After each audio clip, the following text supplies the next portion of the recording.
What's up, everybody? What up, Salty Dogs land, Salty Dogs podcast, nation of the Amalekites, Jezebites, Hezekites, the Shiites, Salty Dogites, and the Hittites, Yep. and the Salty Dogites. And don't forget those nasty Samaritans. You want to hear a funny joke?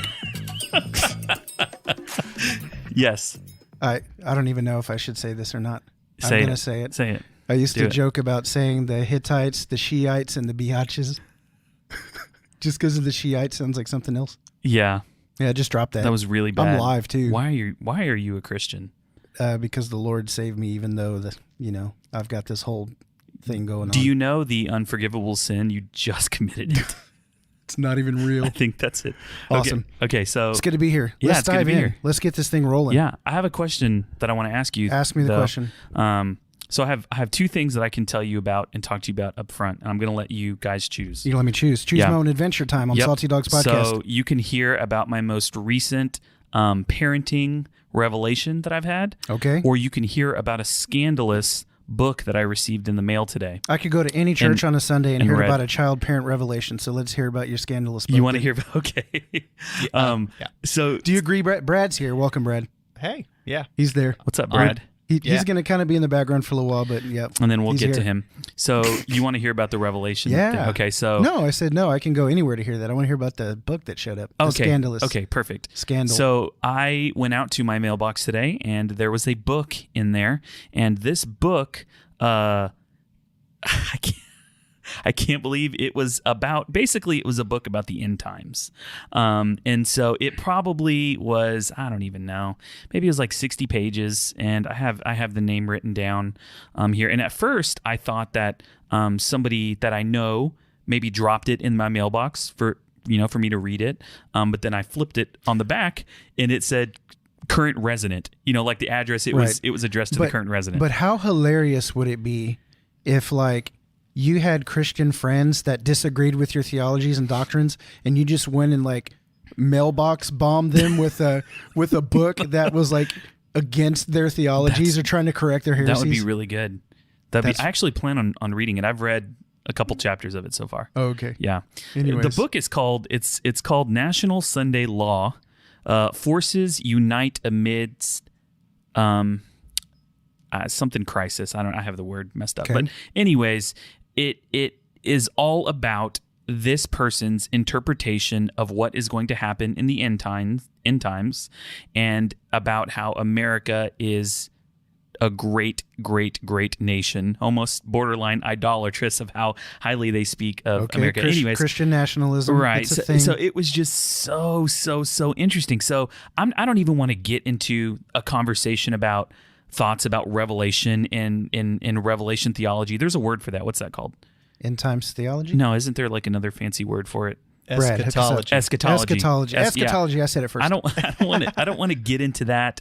But I had a couple thoughts. I got a couple chapters in. I read to the back. They reveal who the beast is, by the way. So I'll leave you a little cliffhanger there. So at the end of the book, there's a page that has this basically like tiers that you can get into to pay for people to get books. Like you can pay $5 per copy for 3 copies, and there's like price points. If you do 1,000 books, the books go down to 50 cents.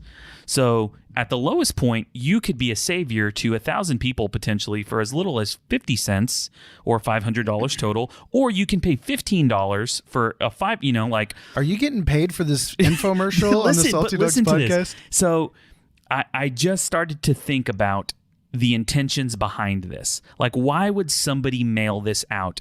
And I came down to 2 possibilities.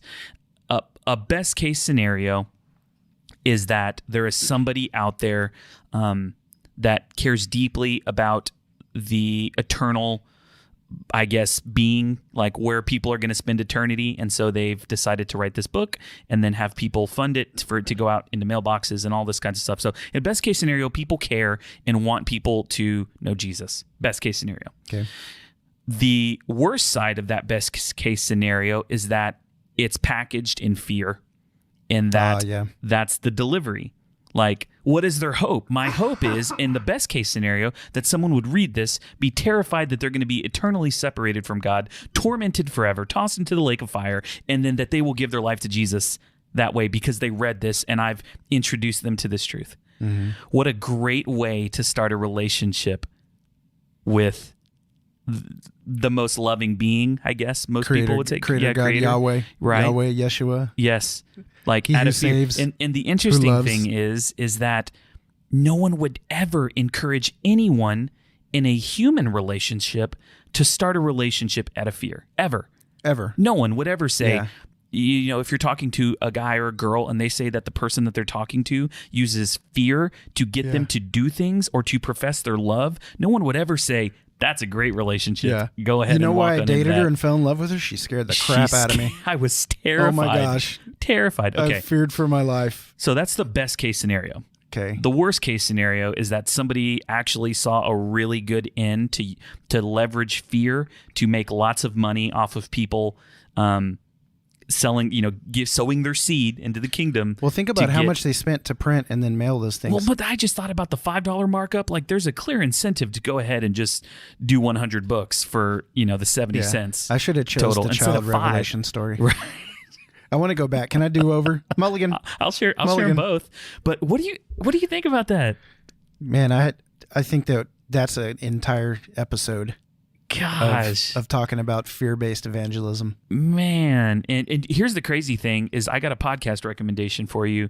There's a podcast called You Have Permission by a brilliant man named Dan Koch. And Dan does an amazing job of taking very controversial topics and talking about them in a way where he is very informed. And if he's not extremely informed on the topic, he has guests that are. Right. He just did a 4-part series on what did he call it? End times anxiety, basically. Oh, yeah, I saw that. And it was very well done. And he interviewed 20-ish people where he had them share these stories. My mom actually listened to it, and me and my mom had a conversation about it, and she agreed, like, I saw this movie or heard these songs when I was younger, and they came out in the 70s or whatever, and I heard this. She talked about a movie that she saw, and they referenced this movie and how all her life as a child, she was afraid to leave Nana, your mom's side, and be away because she thought Jesus was going to come back and she was going to miss the rapture. It's just I didn't know that about her. crazy stuff, man. So end times anxiety is a real thing. If you have found yourself being extremely afraid of that, I'd highly recommend you go listen to that podcast. Yeah. Awesome. So, good story, bro. Dude, cool story, bro.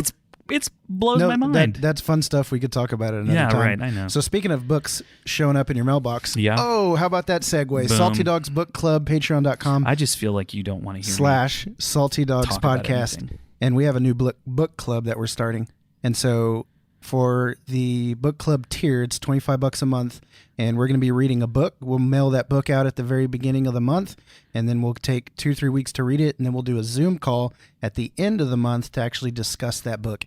And so we actually have our first book that's going to happen. Oh, by the way, the book club, the first book will be mailed out at the beginning of March. So you've got a couple weeks to actually jump on. Right. We do have some book club members. Whoop, whoop. Yep. So there's only 12 spots total. And so, 8, 9, 10 left, something like that. Yeah, so if you're interested, go ahead and jump on in, hit us up. Tell them the book. The book that we're going to be reading is called Jesus Outside the Lines, A Way Forward for Those Who Are Tired of Taking Sides by Scott Sauls.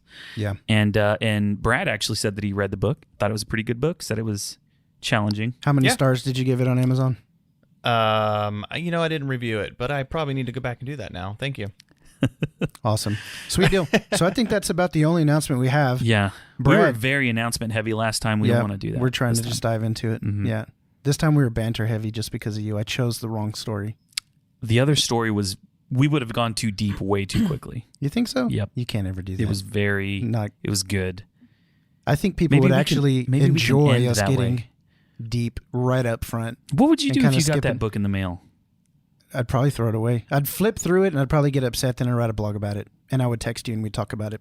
Right. And then I'd bring it up on the podcast and we'd be in the same position. And that's what I just did. And I'm just exactly. And we're the same. Me. We're the same person. We're both Getting bald with disciplined. beards, and we could stand to lose a couple pounds. So me more so than you. Yep. Oh, okay. And Dude, we have Brad here. Dude, so check it out. We've been doing some really cool stuff with connecting with other podcasters, doing it through a Facebook group, and just being able to network and see some cool things happen. We just featured on our feed an episode from the Kingdom Bringer podcast with Darren Eubanks. But in addition to Darren, we've also been hanging out and talking with Brad Bates, and he's with the Angry Christian podcast, and you can find out more about his show and what he does over at eagerfortruth.com. But man, I reached out to him. I read one of his blogs. He wrote an article in response to an article that had been floating around and getting shared. He had to get his thoughts down on paper. He did it very, very well. I have to tell you, Brad, you've done a really good job at addressing some of the issues that we've possibly even talked about on the podcast in the past, but have done so with a chip on our shoulder, with a tone in our voice that's less than Jesus-y. And I've just, through your podcast and through your blogs, I've seen you approach some things in a very different way. And so the title, Angry Christian Podcast, would make people think that you're really pissed off as a Christian. But there's kind of a spin to that, a twist to that. So do me, first things first, tell us a little bit about who you are, and then a little bit about the Angry Christian Podcast. Yeah, so I'm based here out of the Charleston, South Carolina area. Father of 4, wife to one amazing and beautiful wife who I'm assuming is watching, and that's the only reason I'm calling out to her. Hey, sweetheart. Nice. See, you should learn. I see what you're doing there, bro. Oh, yeah. This is our Valentine's Day episode or something. Yeah, hey, that was last week. Yeah, the Angry Christian Podcast, I do have to like caveat it all the time when I'm talking to people about, they're like, hey, you do a podcast? What's it called? I'm like, let me just say, it's called Angry Christian, but don't think that that's what we're about, right? And we did title it that way for a reason, because we thought, you got to give the preface. Has anybody ever like listened to your show and then reviewed it with like a 1 star and they're like, you're not mad at all? No, thankfully. False advertising. Yeah, now we're going to have people doing it just for fun. That'll be well. Don't give them 1 stars. Give them 5 stars. 5 stars, and then maybe say funny stuff in the review. So, I'm anyways, totally open to that. Continue. But yeah, so the entire concept behind the podcast was that I have been somebody who went down, I would consider a dangerous path into anger. Right, a lot of it rooted in what we're going to talk about tonight: church hurt. Some of it in family issues that have taken place over the last several years, and just a whole storm of things came together, and in a good human way I responded in anger rather than in a good Christian way. Right. Yeah, it's easy to do. The podcast, though, as I've come to terms with those things in my life, was birthed out of the idea that, you know what, I'm tired of being angry all the time. I'm tired of people telling me I'm angry all the time. That's never happened to us. That sounds like our ever. lives, man. Yeah. Kindred spirits. And so I wanted to really challenge myself. How can I be a better Christian? How can I be more compassionate? How can I approach sensitive subjects, in a way that isn't pushing people away, but is in a compassionate way, engaging in those things. And so that's what our podcast is all about. I reached out to my 5 angriest friends and said, hey, guys, you could be better. You should join me. And no, that's not really how it went.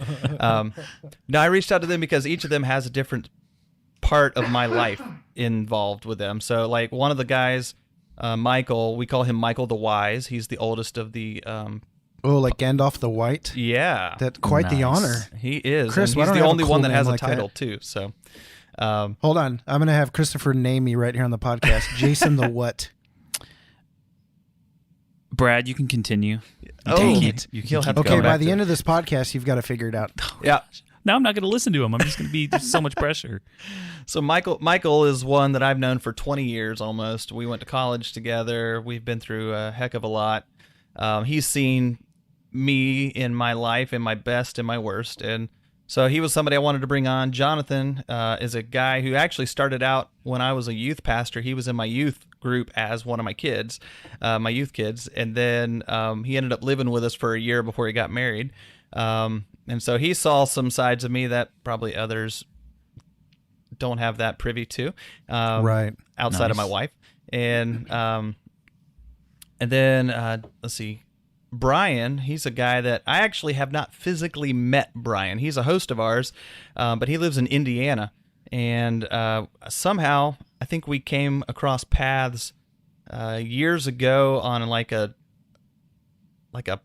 Facebook group page or something like that, and somehow Craigslist ad, yeah. Yeah, that's what it was. I was like, white male seeking co-host. black male friend, because he's Oh our my token gosh. black guy, right, Brian? We And need one of those. You do. No, Everybody's borrow gotta have him? one. he's from originally Is he from available for Louisiana, and so he just brings a different kind of perspective Yeah. to a lot of things, and And all your guys, they contribute to your blog too, right? they do, except for Jonathan. I want him to, but he hasn't yet. So I've been encouraging Come on, him. Jonathan, step it up, dude. Yeah. Agreed. So, Get on it. So real quick, tell me a little bit about what you guys are talking about on the podcast. Yeah, so we're actually into our second season. So we started in September of last year. Our first couple episodes were like, the first one was displaced, and just talking about being displaced by various traumatic events in life. The next one was the place of anger, and just trying to get our minds around, is there a place and a time to be angry as a Christian? Yeah. That was a fun topic. After that, we tackled two topics. One was don't bite the shepherd, and one was don't beat the sheep. Right. Yeah. And Chris so, is laughing. I'm laughing Tell 'em why. because when the Salty Dogs podcast, when we started, there were 3 angry individuals, me, Jason, and Casey, and we were also just very angry at the world. But one of the names that I threw out was Sheep Beaters, the Sheep Beaters podcast. It was not politically correct. We just wanted to lean into all the people who drove us crazy in the Right. industry. yeah. The Sheep Beaters. And I based that off of, have you seen the video where there's a shepherd trying to walk the sheep across the road, and there's a car with like a dash cam, and basically one of the sheep completely turns on the shepherd and headbutts him to the ground, and then it starts attacking him. Oh my gosh. I have to watch this. That's It's classic. Just go look up like shepherd attacked by sheep, and I'll look it up later. Sweet deal. it's totally worth it. So yeah, we started talking about those things. We've talked about just kind of, you guys are probably familiar with the response that came out of the whole John MacArthur, Beth Moore issue. Oh yeah, yeah. Mm-hmm. So we talked So you're about the one recording those little snippets that are like 4 or 5 minutes long. yeah. Was that you doing those? I enjoyed those, man, big time. Those just are what the- I call my little shorts. Your shorts, Nice. bread shorts. Yeah. That's funny. That's good stuff. So, real quick, Yeah. before we dive into the meat, because we always like to take a long time to get there, tell me how you broke Reddit today. You How broke did Reddit? I broke Reddit. Please tell me it involves a megachurch pastor. No, I wish. No. Oh, okay. So I actually posted 2 things to Reddit that apparently broke it. It didn't really break it, but I did get a gold award. I don't know if you guys have ever gotten a gold award. No. I got a gold award, which invited me to a special place called the Reddit Lounge. That's impressive. I know. I don't even know how that happened. But so one of the posts was, I said, I posted something about the dangers of apologetics and how there is a danger within the realm of apologetics of being led into arrogance, basically, and thinking that, yeah, You're right. Yep. Man, then- that's a whole podcast topic, or Yeah. episode topic there. yeah, and that's a really good one, I think. And then So the you next, posted that, yeah. the second one was, I said that atheists were valued and loved and treasured, and that we Christians should not call them trash, because I was told by somebody on my apologetics post, no less, by a Christian,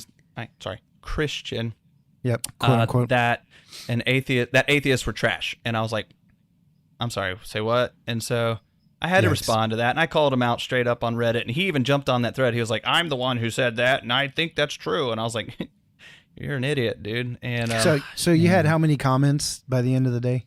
Last time you checked? last time I checked, I had 500 upvotes and Wow. like 300 or 400 comments. That's Yeah. nuts, man. So Yeah. yeah, they're still going. I would just be happy if I got like 1 upvote on something I said. That's the first time that's ever happened to me. So I nuts, clearly man. hit a nerve. You're making it big time, Making bro. waves. Woo-hoo. Yep. Well, you just got to be controversial against some of that right and wrong Christian whatever craziness that goes on. Hey, can I make a what do they call it? A preface before we dive Sure. into this? Yeah. So today we're going to be talking about church hurt. Mm-hmm. And I'm sure Brad's going to dive into a lot of his story and kind of sharing some of the church hurt that he's experienced and things like that. And if anyone's a regular listener, they've heard you and I address church hurt that we have in our lives. And so I just want to preface this conversation by saying, if you are someone who thinks that we are beating a dead horse or something like that, or you know, maybe even would tend to think something like, just get over it. Like, just move forward. God has bigger, better things for you. Just move forward. You're living in the past, blah, blah, blah. Like, I want to just let you know that if you are someone that tends to feel that way, I want to challenge you to be a little open-minded and realize that just because you haven't had an experience like that doesn't mean that other people haven't had them. I'm upvoting your comment. Thank you. Brad, would you like to second upvote his comment? Yes. I will upvote Oh, that. wait. I'll Maybe double he did. upvote it. Yeah. Oh, I didn't snap. even know that was a thing. Bro, It's not, but it is now. It is now. you're about to be more famous than Brad. So, Yes. and some of that comes from conversations that I've had with some friends in the past, Sure. to where, you know, it's not that everybody has the same experiences as us. And I think that that's what people think that we're saying, that the system is 100% broken and that we just need to do away with it. I don't think that's you, me, or Brad want church to go away. I don't think that that's what any of us want. But what we do want is people to acknowledge that there is hurt that exists and happens every day by well-meaning people and ill-willed people, and that it does exist. And just because you haven't experienced it doesn't mean that it's not happening. Right. So That's I just good. want to preface that, and we're not just trying to throw the baby out with the bathwater, but Right. we do want to step into a conversation that would hopefully shed some light on a topic Right. that is, I think, rampant. Right. So Yeah. we've said this before, and I think I talked about maybe doing an episode, but they'll say, well, don't throw the baby out with the bathwater. But I'm like, well, let's have a conversation about the bathwater that does need to be thrown out, and let's keep the baby. So let's decide what the baby is and what the bathwater is. And so, anyways, Brad, we want to give it over to you, man. We're super Yes. grateful that you're here today. Yeah.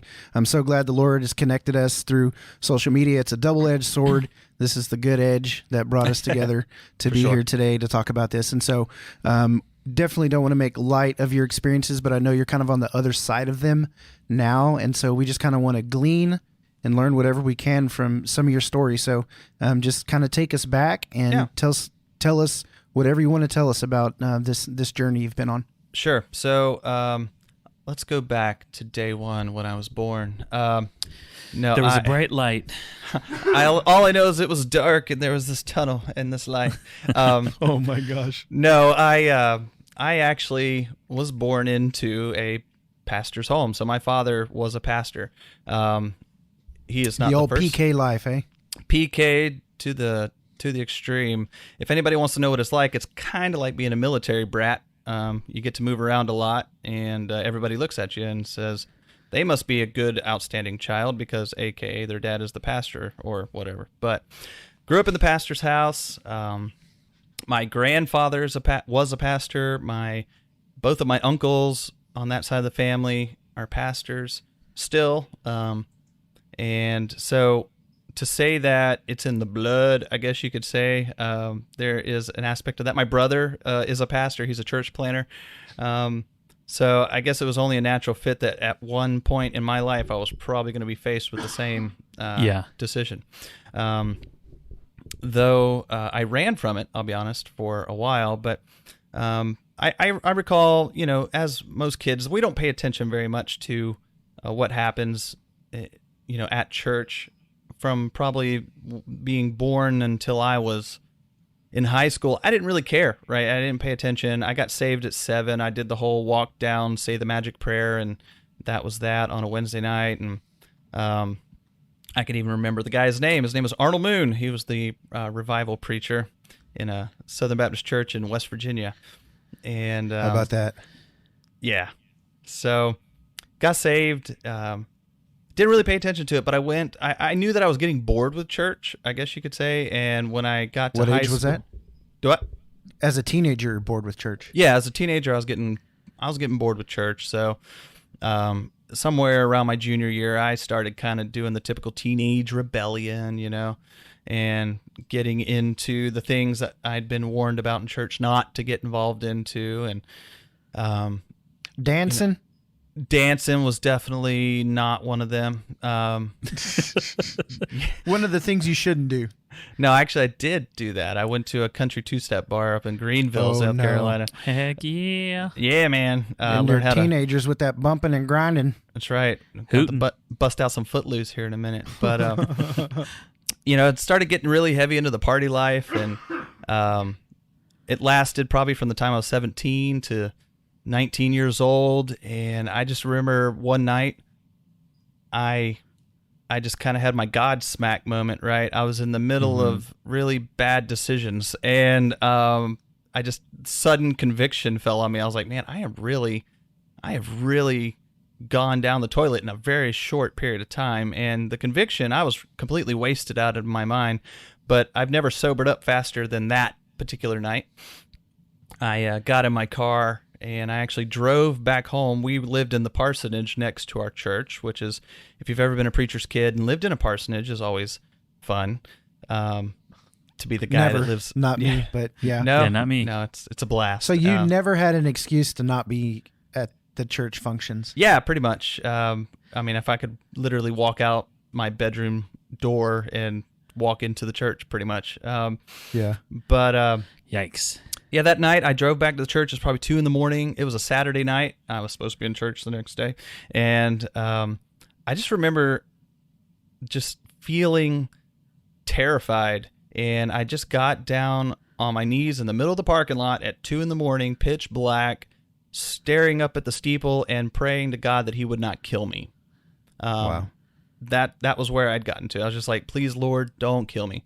And I honestly, honest to God, I felt him whisper into my ear, get up, man. I've heard you, and it's going to be good. And at that moment, I just felt a sense of peace. I went back to my house, completely sobered up, and fell asleep. Woke up the next day, went to church, did the normal stuff, and but Yep. I began to say, you know what? I need to probably get away from this life and circle of friends that I had. And so I came to Charleston, South Carolina, one of the party cities of South Carolina. That made perfect sense. But I ended up at a Baptist That's college, funny. Charleston Southern University, and Nice. got linked up with Campus Crusade for Christ somehow. Never led worship, never been in ministry. In fact, up to this point, people would be like, hey, you look so much like your dad. I bet you're going to grow up to be just like a pastor, just like him. And I'd be like, yeah, no, that's not happening. And it's just not going to happen. And I ran from it. And when I was 19 there at CSU, about halfway through my first semester, I felt like, you know what? Maybe ministry is the thing for me. And I ended up getting my bachelor's degree in youth ministry. So I started into music ministry actually first through Campus Crusade, and then I would do some music at youth groups and whatnot. And how old were you at this time? About 20, 19 or 20 at this Oh, point. okay. Yeah, Okay. So just now getting started into some sort of ministry. Yeah, Background, and yeah. I remember going home. This is where I think I began to kind of wake up. I hadn't really gotten involved into full-on church ministry yet. I was probably not for another year at this point. But I went home, and I remember it was a Sunday night, and they were having a business meeting. And I'm sitting there, and we had just built, or that church, my dad and the church there had built a gymnasium next to the church, probably a few years before that. And then he was trying to push for getting like a playground built on the backside because we had a lot of people in the community that were coming throughout the week, and he was just trying to kind of create a place that little kids could go play while their parents were inside the gym or doing things like that. Yeah. And I just remember this guy in the choir standing up and basically shouting down my father and telling him that he was leading the church astray and that Oh my gosh. I don't even know what all was said. I just remember my blood boiling at that point, Right. and thinking, I sure hope this isn't what being in the ministry is like. if this is, I mean, this is in front of the church. Like there were guests there, visitors. It's Yeah. like, awesome. I'm glad we're And showing just this in side the middle of ourselves. service, some guy stands up and just starts yelling at your dad about how he's doing everything wrong in his ministry. It was a business meeting, and so they had business come, meeting. That's it right, was a business meeting, and they come to this part about the playground, and he apparently didn't like it. He didn't like it, and he made a point to make sure that everybody in the church knew he didn't like it, and that he didn't like my dad. Jeez. So is this kind of your first taste of like kind of bad taste in your mouth about Ministry? potential ministry? Yeah. Yeah, that would definitely be my first real experience. And I was I saw that, and I started kind of getting mad, and I associated the behavior with the age of the man too.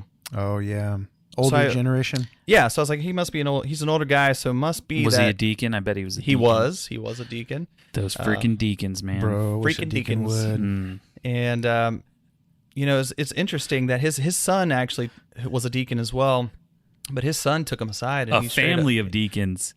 Yeah, but his son was not on board, and his son looked at him and he said, "Dad, if you continue this way, God is going to kill you." Oh man. Well, that Yeah. boy, I hope he stayed a deacon. He did stay a deacon, and his dad died 6 months later. No way. Yeah. So Gosh. kind of Yikes. a whoa he moment. he Ananiased him. Yeah. So That's wild. That's Yeah. wild, son. Dang, man. I was just like, man, God must take this stuff kind of serious. And right. Yeah. graduated college. Before I graduated college, I actually started at an Episcopal church. I grew up Southern Baptist, so I started at an Episcopal church, which I thought was a natural progression. But it was not a normal Episcopal church. We actually met in a movie theater, and I was the youth pastor and worship leader. Was there for a couple of years. Honestly, that was one of the better churches I had been a part of. I didn't really experience anything that I would consider typical church hurt in that church. The pastors were great. The people were great. Some of the best older folks that I've ever encountered in my life were in that church. I had a 90-something-year-old lady who came up to me, and I used to get mad at her because I would see her put cotton balls in her ears when we would start the music, and I'd be like, "Why is she doing this?" And I never said anything, but she came up one day and she said, "Brad, I just wanted to let you know that I know you probably see me put these cotton balls in my ears, and you're probably wondering why I do that and sit on the front row." And I was like, "Yeah, it has crossed my mind." And she goes, "Well, to be honest, the music is not my favorite, and the sound volume is certainly not to my liking. But," she said, "I look around this room and I see the teenagers and I see the college kids and I see the young families here and I see them worshiping, and those things far outweigh my preferences." And so she said, "I put the cotton balls in my ears because I would rather put cotton balls in my ears than to tell them that they're not welcome here." Wow. And so that was something that really stuck with me. Shout out. She's a real OG, man. She was, man. And she was probably 92 back then, and that was 15 years ago. So I doubt she's still around, but And now she's 117. Nice. it'd be impressive. Happy story. So I moved from there to the reason I left that church was I went into full-time youth ministry at my first church. It was, of all things, a First Baptist church. And So I always wondered why First Baptist churches didn't name themselves Last Baptist Church because of the whole first is the last and last is the first in the Right. kingdom situation. Yeah. these are So- You should write a letter. So if you ever find a Last Baptist church, They're go the- there they're the because real you know ones. they're truly humble. They got it. Actually, there is a Second Baptist church, and they're definitely more humble. And then that kind of goes along with the whole theology of if you're if you're not first, you're last. Yeah. Yeah, it's good Yeah. theology. That is Yeah. good theology. I yeah, like that's that. solid stuff right there. I think Wayne Grudem said that. So I think so. Definitely. He's a big Systematic John fan of theology. Piper, one of those guys dropped it. Gotta be. So, yeah, so I went to this First Baptist church. I was only there for 8 months, so if that gives you any indication as my time there.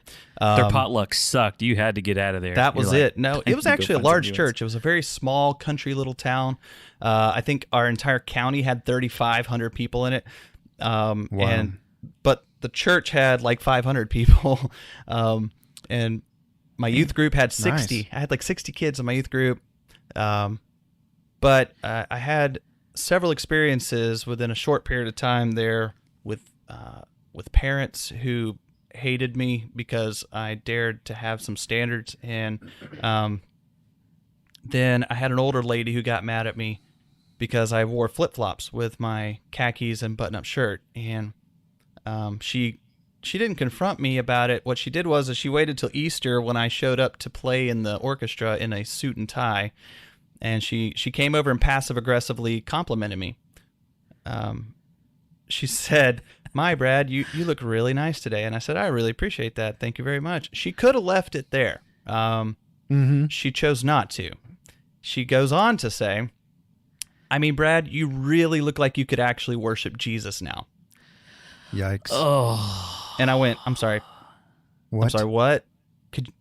And she said, "Well, I mean," and I was like, "You just said that the way I dress has something to do with my ability to worship Jesus." And she was just like, "That's not what I said." I was like, "No, that's exactly what you said." And That's what you said. again, this was another person of the older generation. So here's my second major conflict with somebody within the church. And I'm going, whoa, there's something going on here. It must be these old people are crazy. And, I let her have it in front of the youth group, which resulted in the next Sunday, her entire Sunday school class voting me out.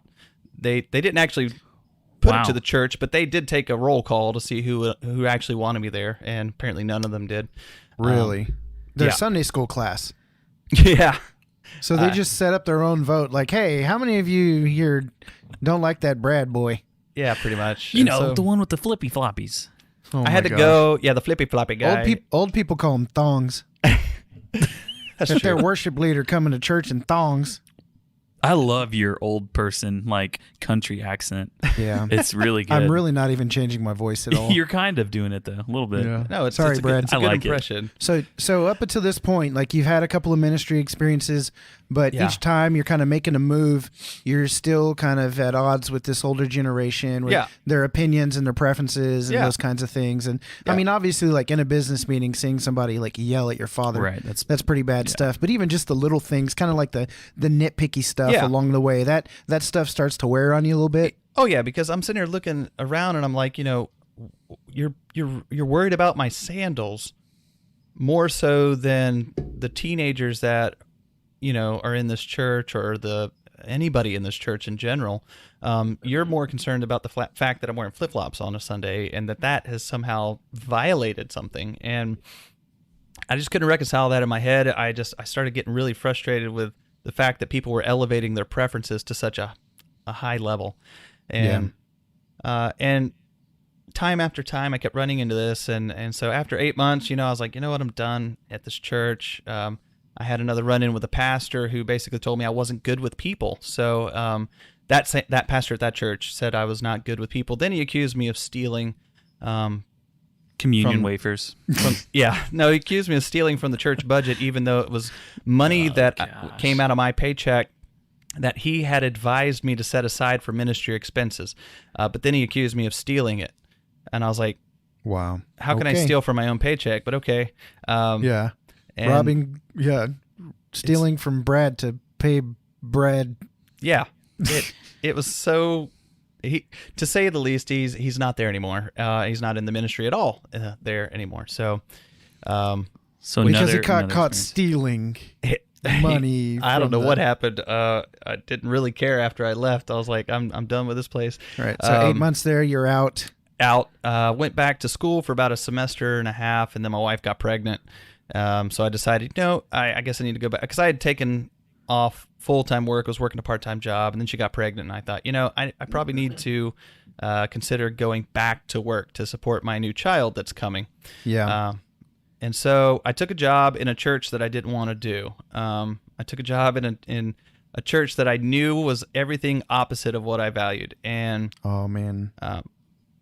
And I immediately when we moved up there, it was within the first 3 months, I knew I screwed up, and I was like, I knew I shouldn't have taken it, but I felt desperate and I needed work. And, so I had taken this job, and while I was there, what were you doing for the church? What was the job? I was initially just the worship leader, and I was brought there to do the admirable task of transitioning the church from a traditional worship service to contemporary. From a choir to a praise so team. church revitalization. Yeah. Church. So I was brought there to help make that transition. Somewhere between there and my the end of my second year there, I became the youth minister as well.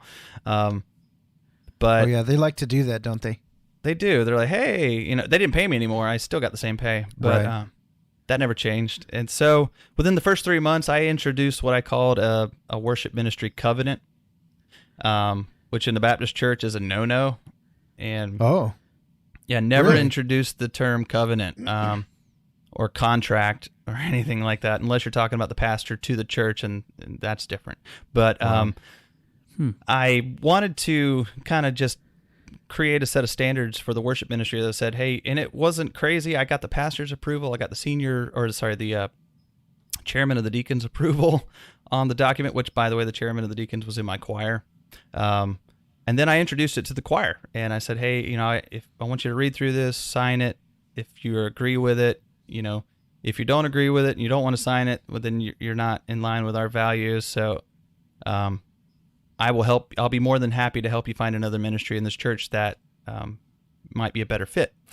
That apparently you came in swinging, man. Yeah, Those old yeah. people, they probably had a heart attack with that.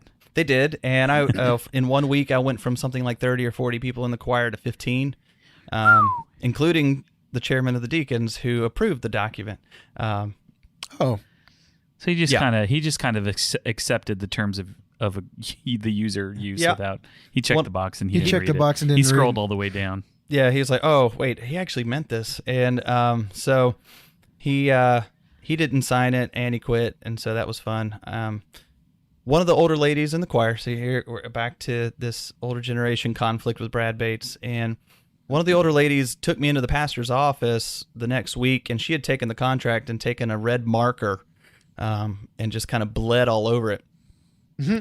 And she sat me and the pastor down, and she said, do you see this? Can you believe that he would make us sign it? And he said, I've seen it, I read it, and I approved it. What part of it do you have a problem with? And she was just like, well, he goes, is it the part where it says don't gossip, or is it the part that says, he just things started like, naming her sins.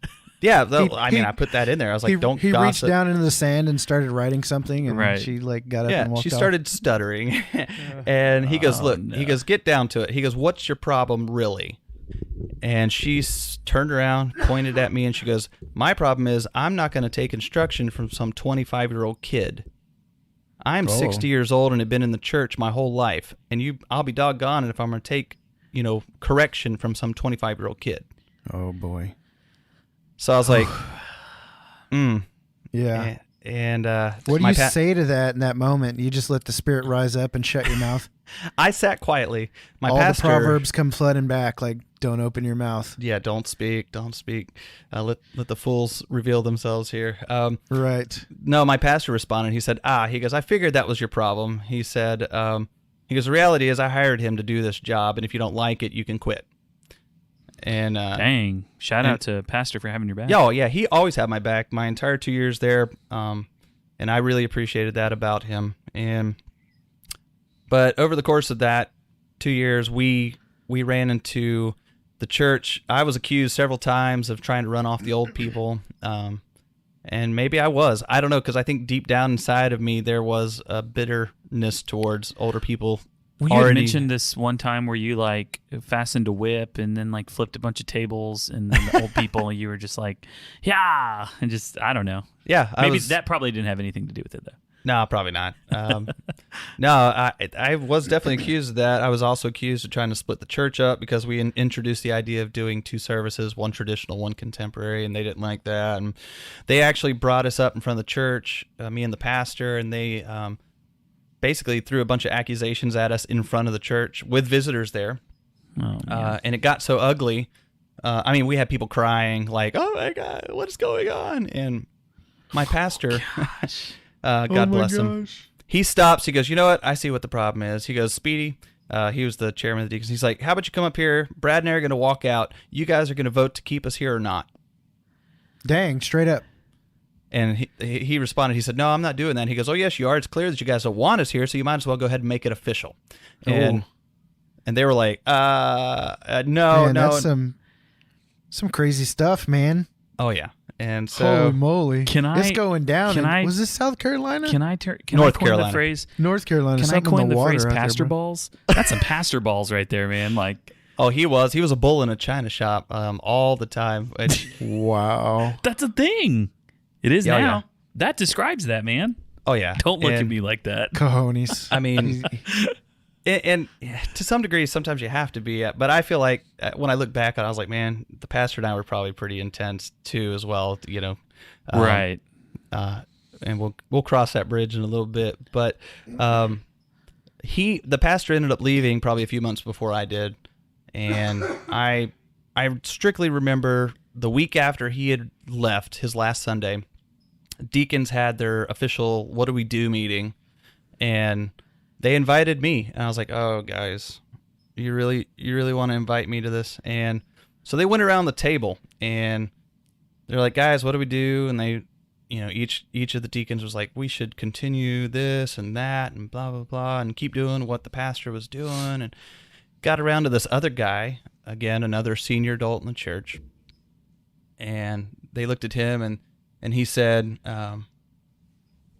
he basically he trashed the pastor. He just went off. He went totally no. bonkers and trashed Oh, the man. pastor, trashed his ministry. That's Said tough. that the last 4 years have been a nightmare under this pastor and all this other stuff. And I sat there, and as he was speaking, I was getting angry, and it got to the chairman of the deacons. He says, "Anybody else?" I hadn't spoken at this point. He says, "Anybody else have anything else to say?" And I was like, "Really? You're going to open up that door?" "Okay, yeah, I do." And I stood up and I slammed the table right in front of that guy. And I put my finger almost in his nose. And And you said boop. I was like, "How dare you speak of the pastor like that 1 week after he's already left?" I was Wow. like, and I just lit into him. I don't even remember what I said. I just remember I was so angry, and I was just, yelling at him and slamming the table, and everybody was just like eyeballs wide, looking at me like, "What just happened?" And Brad of course, broke. the next day, chairman of the deacons was in my office, and he's like, "We need to talk." I was like, "Yeah, we do." And he's like, "That can't happen again." I was like, "Yep, you're right." I said, "Because I'm not coming back to those meetings if that's what you guys are going to do." He goes, "Well, you need to apologize." I said, "I'm not apologizing. Everything I said was true. And, if they don't like it, then they have a problem dealing with the reality of who they are." And he said, "You're right. You probably shouldn't come back to the meetings." And I was like, all right. So that was kind of how I finished out my time there. I spent the next couple months avoiding people and just Gosh. doing my thing. And are you single or married at this time? I'm married. In fact, I've had one kid at this point. Okay. My oldest girl, she was a year and a half, 2 years old at this point. Right. So And, yeah. let me ask you a question. What, in your mind, what keeps you coming back, man? Like, what keeps you? I'm serious. Like, you've had these, like, that experience is pretty. That's pretty bad. Like. Yeah, to- I've never been in a shouting match in a church situation. But like, to bring you in and then have a meeting and then just berate this pastor that's not even there, and just to do that, like, what makes you go like, you know what, I still want to be in ministry and do this and truck forward? Like, what's the driving force there? I think my driving force now is different from what it was then. Right. But my then- driving force then was I was convinced the problem was old people and church people, and that I was going to outlive the problem. And, Right. Yeah. So that was what I had kind of told myself, at least at the time, and it was enough to get through. After that church, I didn't leave the ministry. Actually, we moved to Charleston, South Carolina, and I went right into a new church. As soon as we moved here, I didn't move here for the church. I moved here for another job, a secular job. And Can I take Oh. a stab at a follow-up question as well? yeah. I recently, so do you feel like, having all of these experiences at, what is this, 3-4 churches Yeah. at this point? Okay. So having these experiences, do you feel like going right back into ministry again? Do you feel like you almost had the weight of these other experiences lingering over you, Absolutely. after each one? And then how did that affect you? It just compounded.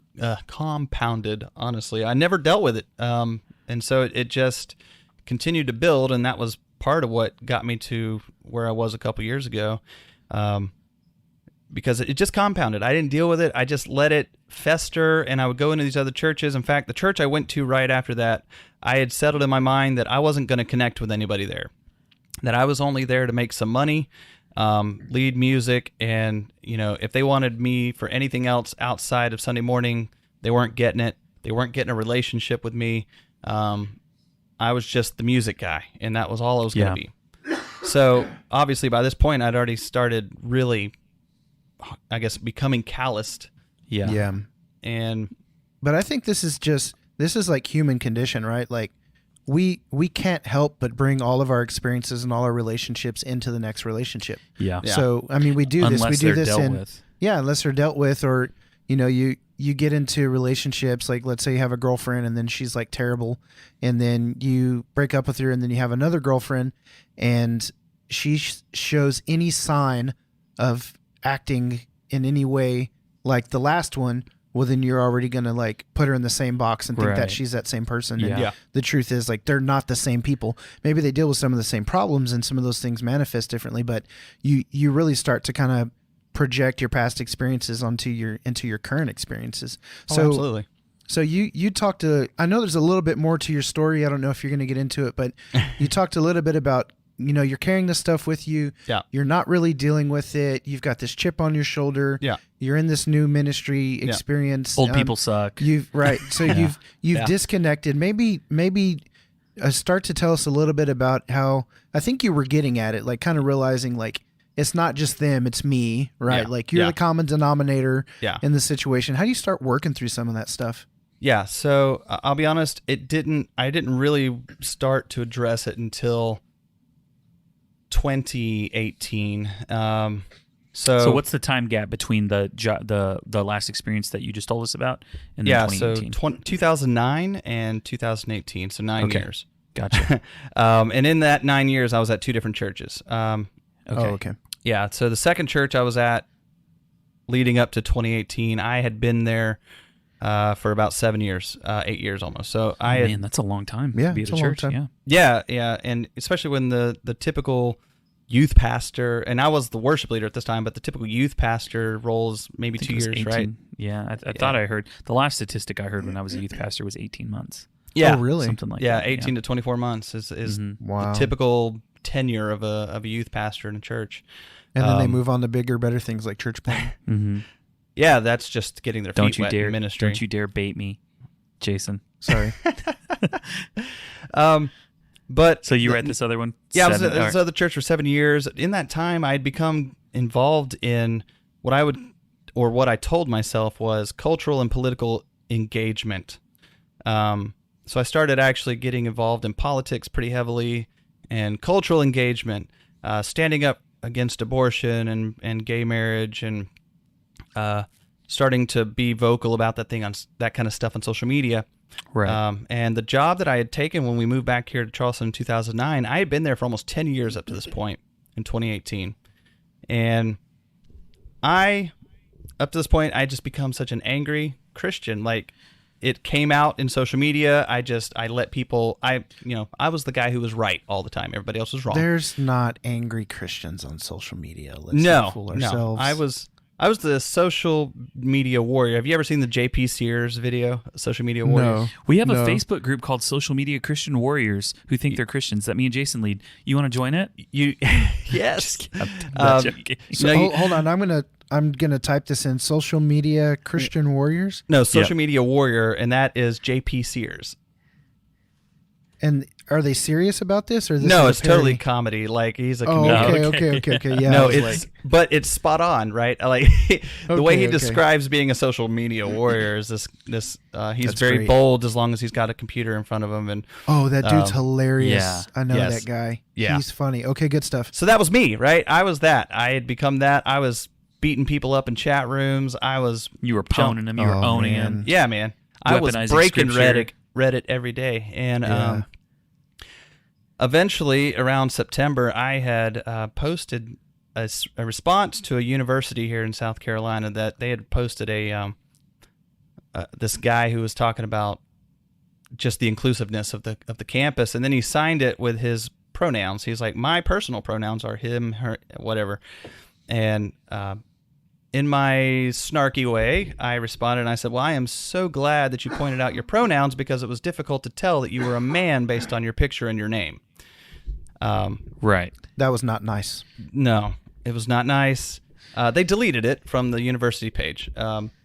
So I, in my anger, was like, oh, you're just so mad because I'm a Christian and I took a stand for gender, the right genders of male and female. I messaged them privately and I was like, why'd you take my stuff down? Are you scared that somebody's going to expose you for the frauds you guys are and all this stuff? Oh my gosh. Turns out, I didn't know this. The company I work for was a large tech company. Turns out they were one of our clients.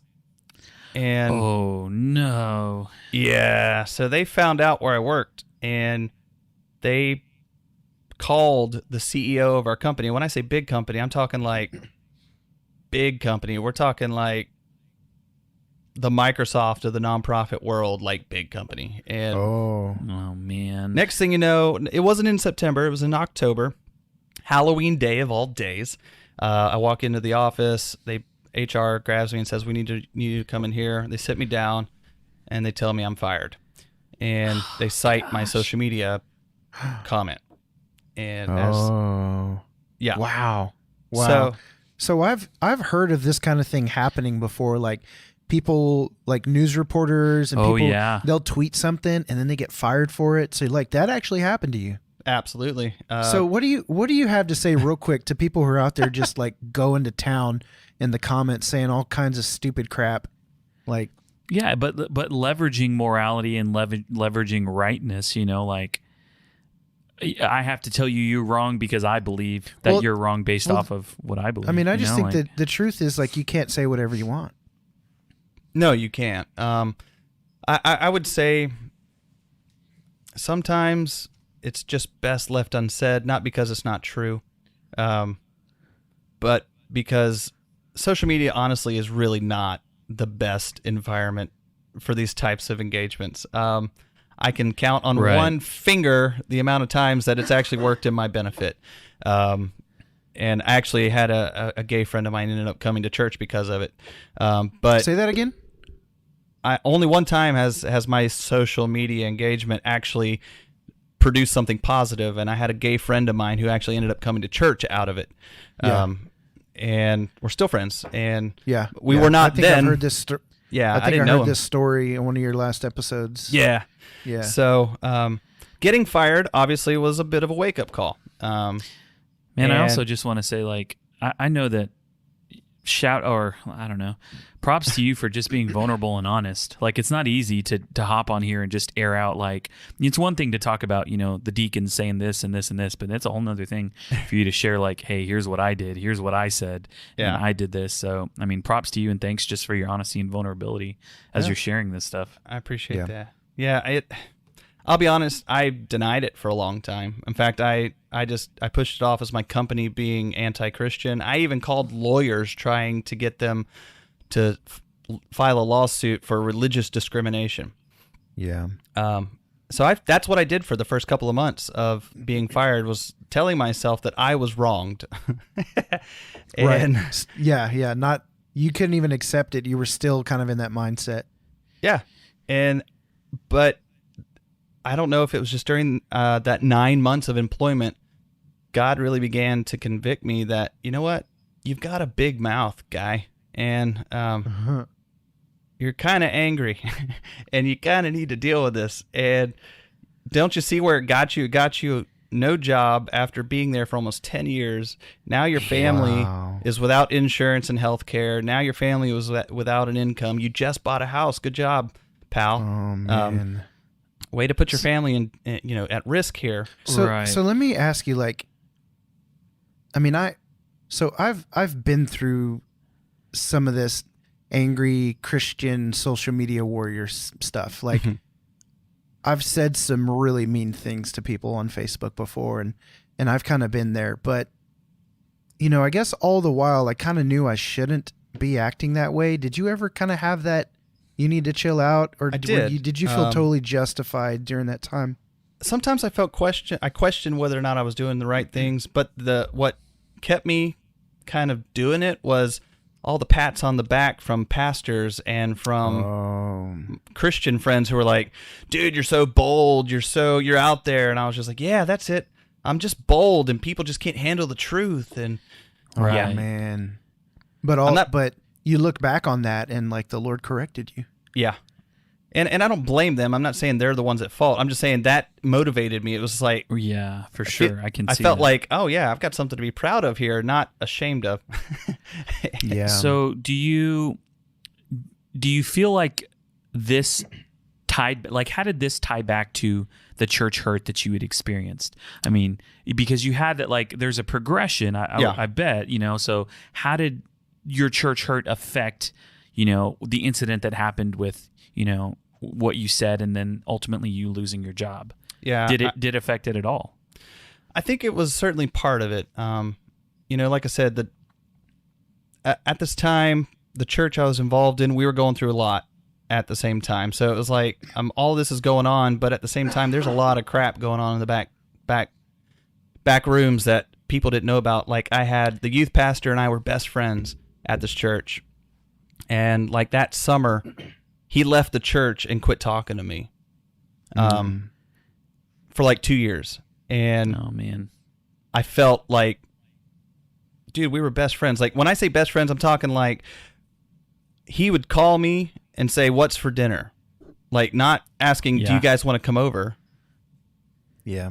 Just what's for dinner? And I'd be like, I don't know, let me talk to my wife. And then next thing you know, we're at each other's houses having dinner without even inviting each other over, Right. And that was life. We did that like almost every day of the week, 5-6 days a week, we would have dinner together. And then one day, that happened. And then like our church, people were just leaving left and right.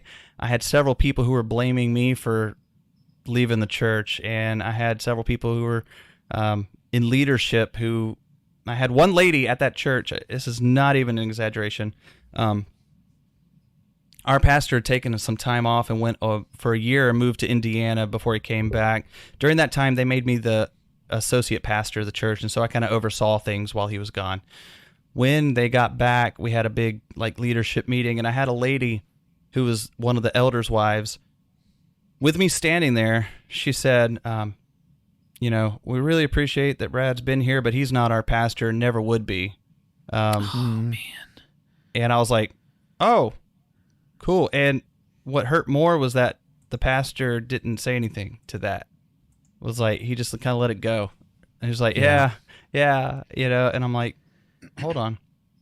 And things began to deteriorate between me and him over the last 2 years of that. So all this is happening right up to the point where I'm getting fired. Yeah. So it's just a whole perfect storm, and I maybe this social media lash out was my angry response to the things going on in the church, because I couldn't say it at my church, because if I did, that would almost assuredly get me fired there too. And so I was holding a lot in, keeping a lot in, and it would just manifest itself in stupid ways on social media. Yeah. How do you feel like? Where did some of the healthy processing begin, and what did some of that look like for you? That's a good question. The healthy processing began when I finally accepted that I was the problem. And how did you figure that out? Was that revelation from the Lord, right? Like, you don't know you're prideful unless someone like reveals to you that you're prideful, right? Like, but then even if someone tells it to you, you just because brush it off. It's like you have to have that realization, like you said. Yeah. No, I agree, because up to that point, I had really just, when people did say things like that, I would just justify it and be like, no, you just don't understand me. You're just not as enlightened as me as I guess, I don't know. But, I think it was definitely God really just began to, I was 9 months unemployed, and I would go and just drive the back roads kind of in a depressive mode. Like, man, what am I doing? Like, I have nowhere to go. I have no job. I've been applying for crap for weeks with nothing happening. And all I could think was, my family needs me to make money, and so we can pay for the bills and feed the kids and clothe the kids. And the more I thought on that, the more I started going, I'm here because I did this. Man. And I couldn't justify it anymore. I couldn't look at my previous company and say, well, you just hate Christians. No, I was like, no. Well, they may, I don't know. But the reality is that my big mouth got me here. And Right. nobody else, nothing else, me. And as I started realizing that, I started looking back over like my old blog posts and my old stuff, and I just started going, don't you my, hate that, man, when you do. can see your tone and stuff? Oh. Yeah. In fact, I think I even left a lot of it up there just as a memorial to the idiot I was. Oh, wow. Jeez, man, that's tough. I've gone back and looked at some stuff that I've said before, and I'm just like, gosh, who was that person? Why was I so? And you know, a lot of it's anger too. You know, you're talking to two people that also deal with their fair share of anger as well. Yeah. that tend to be keyboard warriors. Dude, there's been times where I've called Christopher and I'm like, bro, I mean, I've said it with tears in my eyes. I said, I'm so mad and I just don't even know why. Yeah. And it's like, and I don't know how to not be this way. And the Lord's done so. Yeah, go ahead. I was going to say, I still deal with it myself. You know, it's not like I took a magic pill and I'm suddenly this happy-go-lucky guy all the time. You know? Yeah.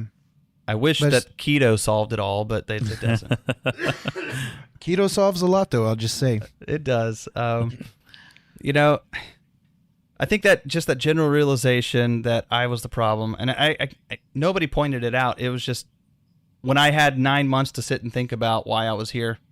You kind of make the connection, and so not everybody listening who's maybe in the same boat as you are, or maybe dealing with anger, hurt, or whatever it is from their past. But like, you know, what would you say to somebody now who's in it, who maybe won't have that 9 month period to really kind of sit around and come to that conclusion? I would say when people criticize you and they say things to you, it may not be 100% true, but there is probably at least an ounce of truth in what they have to say. That's good. Use really what good. they are saying to really be introspective about yourself, right? If somebody says you hate old people, right?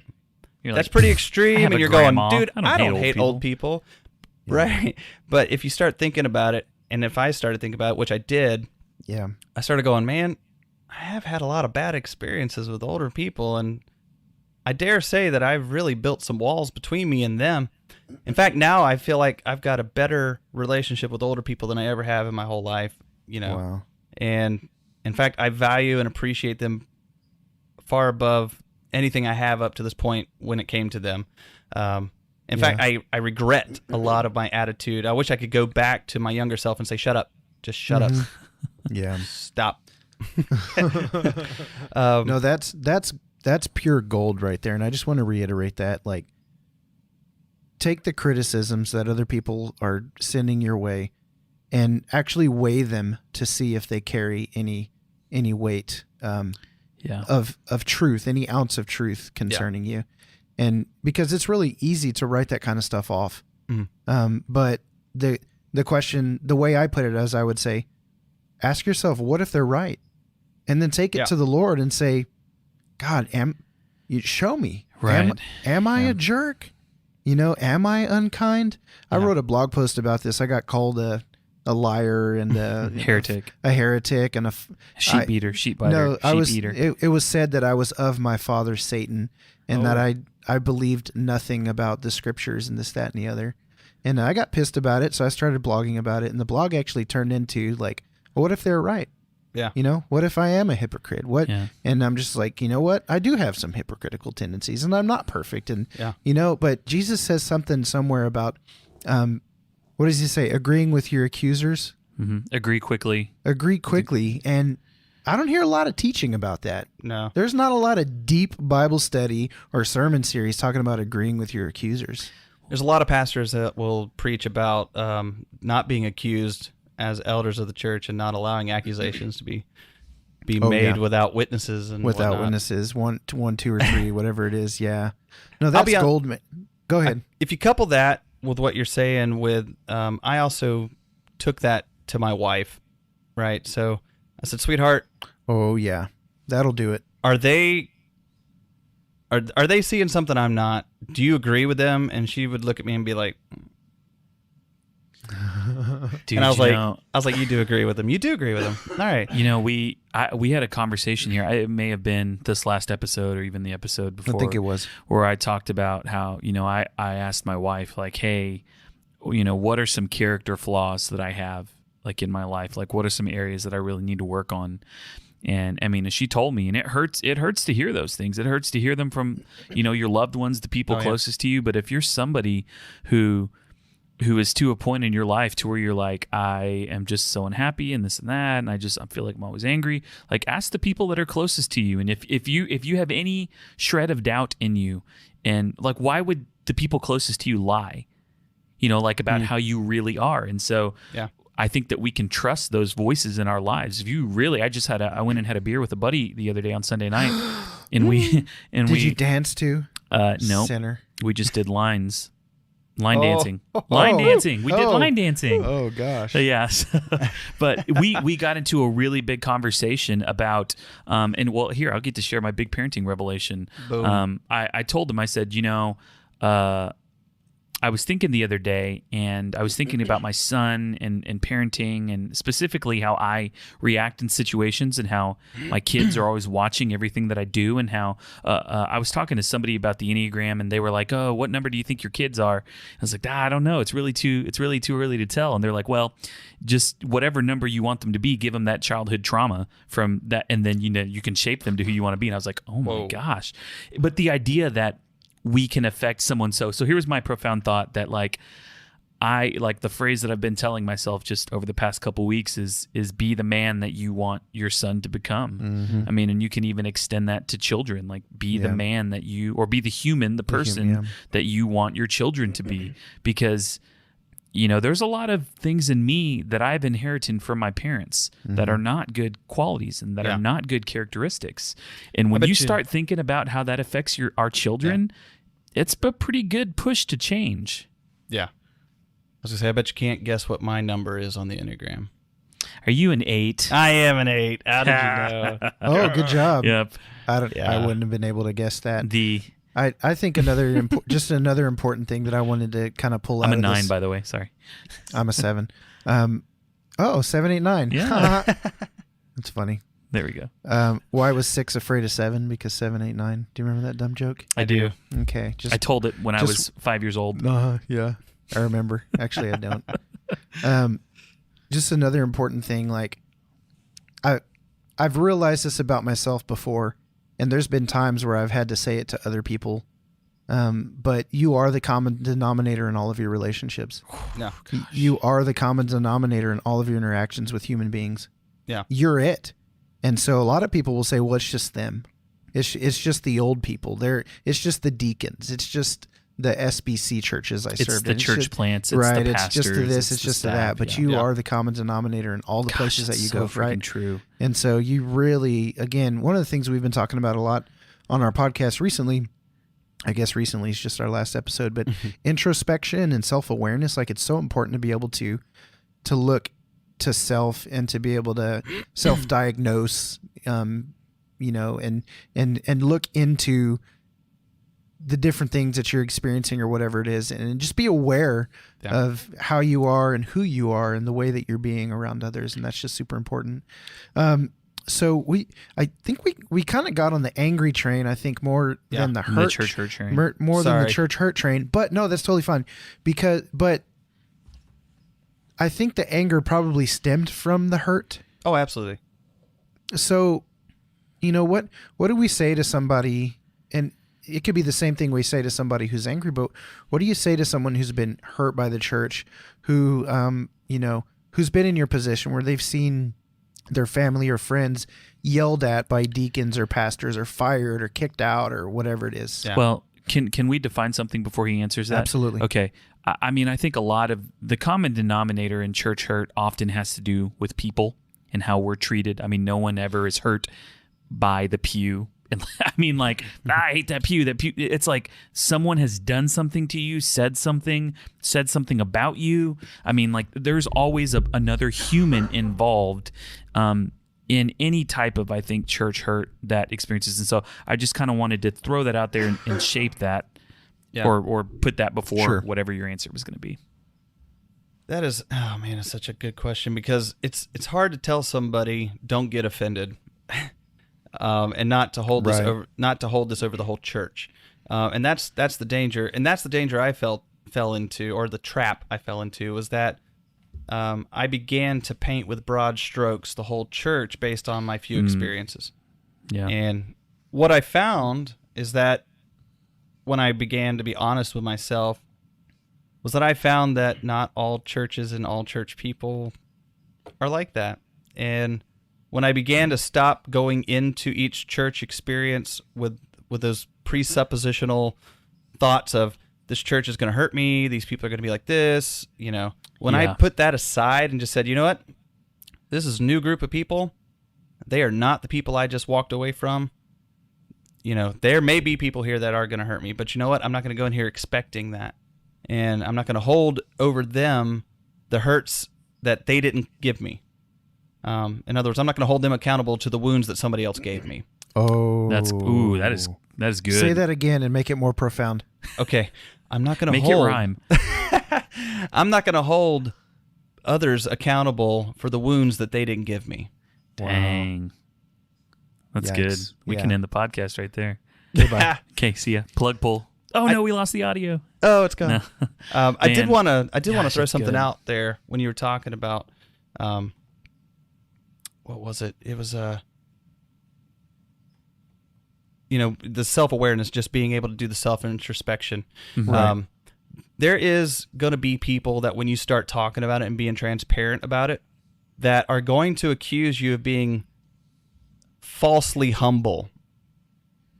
Oh, In fact, I was accused of that the other day. I was told I was faking humility by talking about, Like just kind of for the pat on the back. yeah, and I said no. I said humility is being willing to admit that I'm wrong. Fake humility is putting the word "if" in front of it. Like, Oh yeah. so if I say I'm yeah. sorry for you, I'm sorry I hurt you, that's being humble. I'm sorry if I hurt you. I'm sorry if I hurt you is fake humility. oh. So, I've had some pretty heated arguments with close loved ones about how apologies are given based on semantics and that kind of stuff. And so I think it's good to consider how you're apologizing and how you're doing those kinds of Right. things. But you also have to, if it's somebody really close like a spouse, Yeah. you know when it's sincere and when it's not, regardless of the words they use, I think. Mhm. So, Right. But anyways, that's a different Now- situation. there's another trap we fall into, though, when we're doing the introspection, is that we begin to stay there. We get to linger in Yeah. that, right? I could sit around and just talk about how stupid I am and how angry I was, and never move to a place where I'm bettering myself because of it. And when I get stuck there, that's a problem. If I don't allow my introspection to motivate me to be better going forward, then I'm kind of wasting that introspection anyway. So Right. So what's the practical after that then? the practical of that is, for me, it's putting, basically it's walking the talk, right? I could Putting sit here- action to your thoughts. Yeah.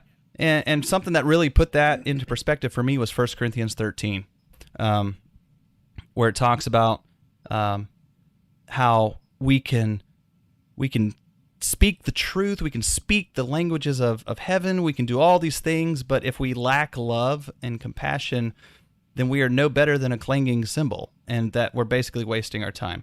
And when I began to Wow. really think about that with regards to myself, and I'm like, okay, I could sit here and speak about how angry I was and how it messed up my life, and I can continue to be that way, or I can say, you know what, I'm gonna walk this out. I'm gonna have love for myself, because the Bible teaches that to love others, I have to love them as I love myself. And Right. if I'm not loving myself because I'm just constantly beating myself up all the time, Yeah. that sounds selfish when you say it. Yeah.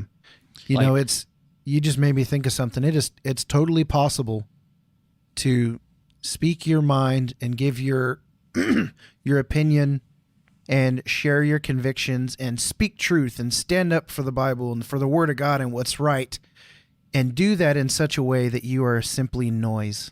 Yeah. Yeah. And so because of the heart behind it, you strip it of all of its potential. Yeah. And that's what Scripture says. So people get out there and they get on their pedestals and they scream and yell and they hit those cymbals and they bang that gong of truth and justice and what's right and righteous and God honoring. And when they do it with the wrong heart, without love, they're just simply noise. Yeah. And I think it's First Timothy. Tough. It's either 1 or 2 Timothy where Paul's talking about, being willing to give a defense for your faith, but to be gentle and kind. Mm. Hey, let me ask you a question. What would have changed it for you? Like, what would have changed it for you? Like, maybe helped you go down a different path than when everything culminated at you losing your job? Like, what would have needed to happen in your life for someone to help intervene and help you? I don't know if you can think of anything, but honestly, maybe I'll just simply ask go ahead. I was going to say, I think what happened was what needed to happen. Right. I'm just that thick-headed that I need a hammer upside the head to wake up. Yeah.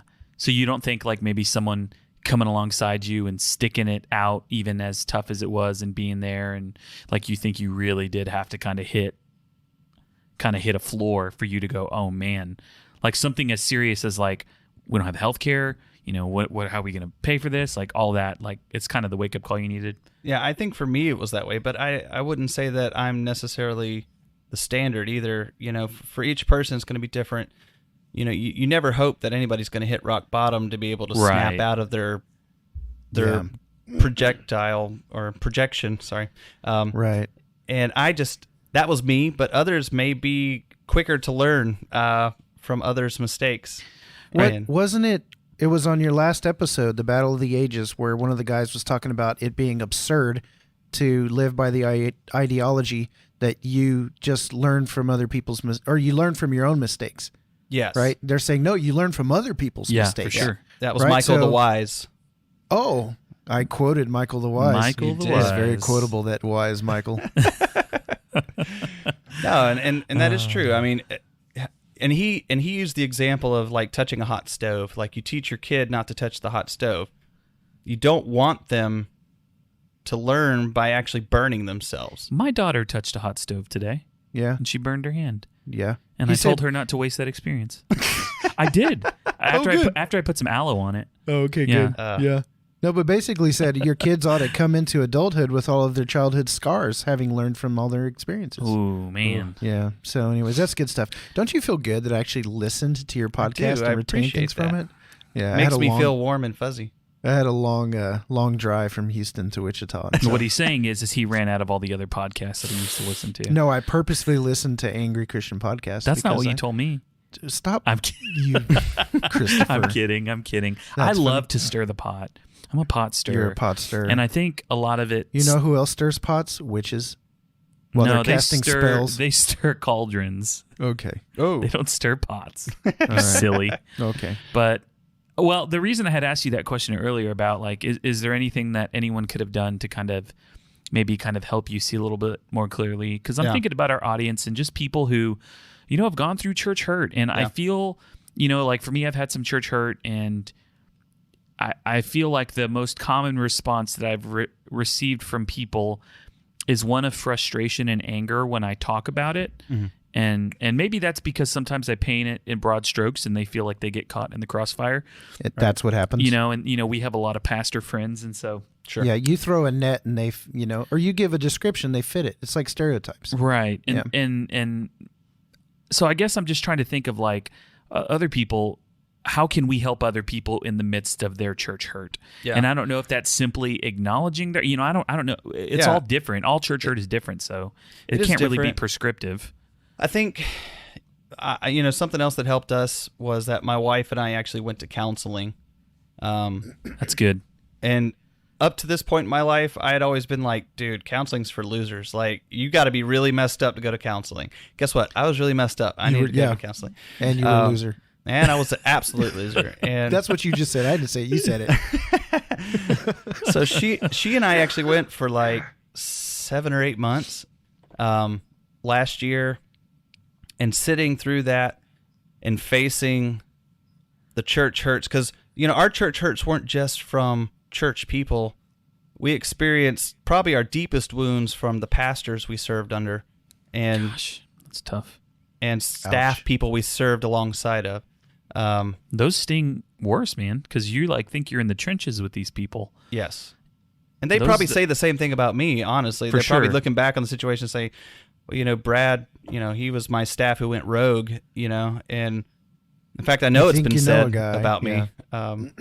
Yeah. I became that, what do you call it? A sermon illustration. Yeah. Yeah. I've Been become- there. Yeah. I was that as a kid. You were a sermon illustration, bro. I was a series illustration. Oh, snap. I'm just kidding. I just made that up. I wasn't. This week at Sheep Beater Church, join us for our new series called "How Not to Be a Chris Cerna," Oh my where we god. spend 4 weeks. Yeah, it's funny, good stuff. I probably would need to be in part of that series as well. Yeah, you would need to attend, or they'd be talking about you. Talking too? about me, probably. Oh, I see. No, I mean, seriously, those are, especially when you look to them as mentors and you look to them as father figures, especially in my life, because 3 or 4 years ago, my parents split. My dad was a pastor. Oh but man. He got caught in an affair and divorced my mom. He married the woman that he had an affair with, and so he and I have kind of not talked for a long time now. And, so my pastor became kind of a father figure to me. My father-in-law was like that to me as well, and still is. But, my pastor was somebody I saw more frequently than my father-in-law.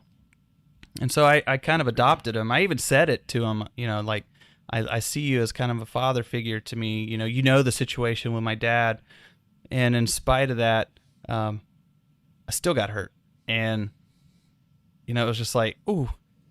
And so my wife and I had to go through that 8 months of counseling of really dredging up some of these hurts, not only from our family, but the churches and the pastors we served in, to be able to just get them out and talk about them with somebody who wasn't in those moments with us, who could look at that, objectively and be able to offer input and some thoughts on it, helped us to really process and kind of get things out on the table. Because when you bottle it up, I mean, that's honestly where a lot of my anger came from, was me bottling up these hurts, these wounds, and it would manifest itself at random terrible timing moments. So, Man, you said something that was so key. I think getting around people that and talking about it that have no dog in the fight is so important, because we've run in circles where it's easy for us to get around people who had similar church hurt from similar people, and for it to just be a crap fest where we're just just bash dumping fest, on bash fest, just bashing this person and doing this and doing that, and